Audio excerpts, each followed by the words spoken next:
Wacha niwaambie vitu zenye unafaa kuangalia wakati unataka pahali pa kujenga.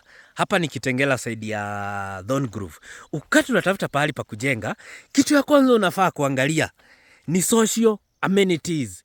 Haya, wacha niwaonyeshe moja. Unaona hiyo? Hiyo ni borehole.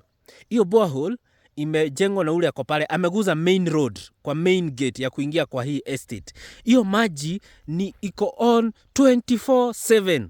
Haya, the next thing, angalia setup ya area inakaa aje.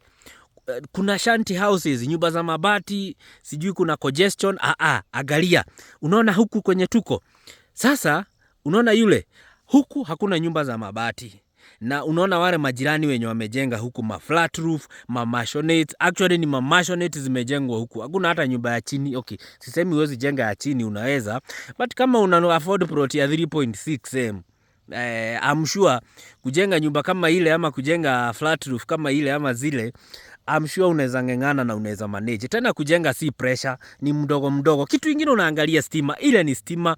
Unaangalia kitu kama fiber, kuna fiber optic hapa connected. Unaangalia barabara. Mnaona barabara vile inakaa hapa mzuri.